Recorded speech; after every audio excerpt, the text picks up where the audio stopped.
What if the earliest gospel ever written feels less like a book and more like a movie? Fast cuts, urgent action, little explanation.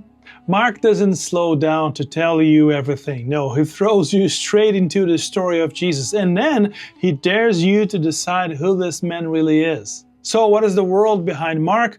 Well, the Gospel of Mark was almost certainly the first gospel written around AD 60 or 70, likely in the shadow of persecution and possibly even the destruction of Jerusalem. Early church tradition connects Mark with Peter, one of Jesus' closest disciples, and Mark seems to preserve Peter's preaching, raw, vivid, and honest. And this gospel was likely written for Gentile believers, probably in Rome, many of whom were suffering because they were afraid and they were wondering, is following Jesus worth it?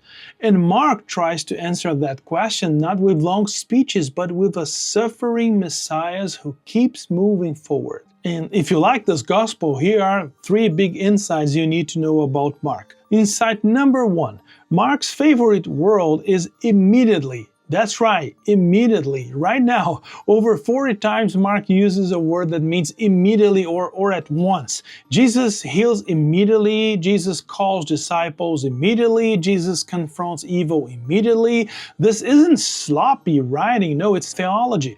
Mark shows us a Jesus whose authority doesn't hesitate. The kingdom of God is not passive. When Jesus arrives, well, things happen. And here's insight number 2. Mark's Jesus is powerful, but often silent.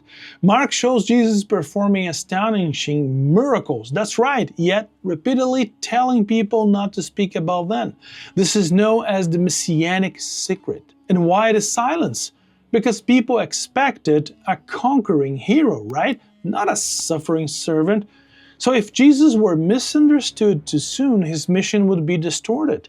So Mark teaches us that power without a cross is a misunderstanding of Jesus. And here's insight number 3. The disciples look shockingly bad. That's right. In Mark, the disciples constantly misunderstand Jesus. They fear storms, they miss parables, they argue about greatness, and ultimately, they all abandon him. This isn't accidental. You see, Mark wants suffering believers to know failure doesn't disqualify you from following Jesus. If Jesus didn't give up on them, his disciples, he won't give up on you. And why Mark still matters today? Well, Mark speaks directly to people who follow Jesus under pressure.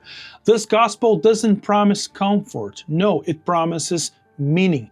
Mark shows us a Messiah who conquers not by avoiding suffering, but by entering it and transforming it.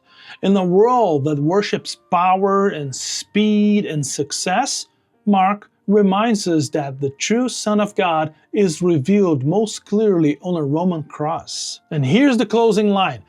Mark leaves us with a question, not a conclusion. This Jesus, crucified, risen, misunderstood, and powerful, who do you say he is?